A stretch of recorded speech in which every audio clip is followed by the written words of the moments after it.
ബാംഗ്ലൂർ എത്തിയതിൻ്റെ പിറ്റേ ദിവസം കുട്ടികളൊത്ത് ഒന്ന് വെറുതെ നടക്കാൻ ഇറങ്ങിയതാണ്. രണ്ടുപേരും ഒരേ വൈബായതുകൊണ്ട് തന്നെ ഒരൊറ്റ പോക്കായിരുന്നു. പിന്നാലെ ഓടേണ്ടി വന്നു. ഇതൊക്കെ അവരുടെ ഫ്ലാറ്റിൻ്റെ ഭാഗമായിട്ടുള്ള പ്ലേ ഏരിയയും സ്ഥലങ്ങളും ഒക്കെയാണ്. കുട്ടികൾക്കും മുതിർന്നവർക്കും ഒരുപോലെ എൻജോയ് ചെയ്യാൻ പറ്റിയ നല്ല പ്ലേ ഏരിയയും ആക്ടിവിറ്റി ഏരിയയൊക്കെയുള്ള നല്ല ഫ്ലാറ്റാണിത്. അവരൊക്കെ ചേർന്ന് കുറച്ച് സമയം ക്രിക്കറ്റ് കളിച്ചതിന് ശേഷം ഞങ്ങൾ റൂമിലേക്ക് വന്നു. എന്നാൽ നമുക്ക് ഫ്ലാറ്റ് മൊത്തത്തിലൊന്ന് കണ്ടാലോ? ഇത് ഫ്ലാറ്റിൻ്റെ സെൻറ്റർ കോർട്ട്യാർഡാണ്. ഇവിടെ ഒരു ടെന്നീസ് കോർട്ടും. മെയിൻ ഡോർ ഓപ്പൺ ചെയ്ത് കയറുമ്പം തന്നെ നമുക്കൊരു പീസ്ഫുൾ അറ്റ്മോസ്ഫിയറാണ് ഫീൽ ചെയ്യുക. അതിൽ റൈറ്റ് സൈഡിൽ അവരൊരു പൂജാ റൂം സെറ്റ് ചെയ്തിട്ടുണ്ട്.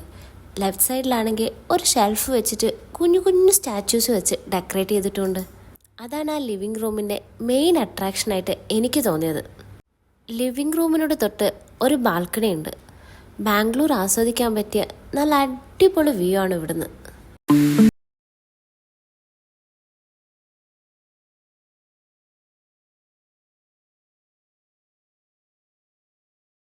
ലിവിങ് റൂമിൽ നല്ല അടിപൊളിയായി തന്നെ TV വാളും സീറ്റിംഗ് അറേഞ്ച്മെൻറ്റും ഇവർ ചെയ്തിട്ടുണ്ട്. ഇതിനോട് ചേർന്ന് തന്നെ ഒരു ഡൈനിങ് സ്പേസും തൊട്ടടുത്തായിട്ടാണ് കിച്ചണും വരുന്നത്. കിച്ചണിലെ ഓരോ പാർട്ടും നല്ല ഭംഗി തന്നെ ചെയ്തിട്ടുണ്ട്.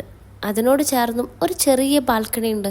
ഈ ബാൽക്കണിയിലാണ് വാഷിംഗ് മെഷീനും ക്ലോത്ത് ആറിയിടാനുള്ള സെറ്റപ്പും ഇവർ ചെയ്തിട്ടുള്ളത്.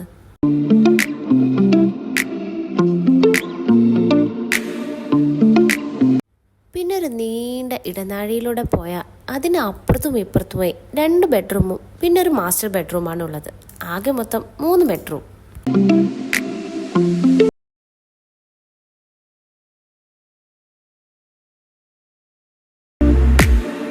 ബെഡ്റൂം ഇൻറ്റീരിയൽസ് വാരി വലിച്ച് ചെയ്യാത്തതുകൊണ്ട് തന്നെ നല്ല ഭംഗിയുണ്ട് കാണാൻ. എല്ലാം അവർ രണ്ടുപേരും ഡിസ്കസ് ചെയ്ത് സമയമെടുത്ത് ചെയ്തതുകൊണ്ട് തന്നെ അതിൻ്റെ ഭംഗി അവിടെ കാണാനുണ്ട്.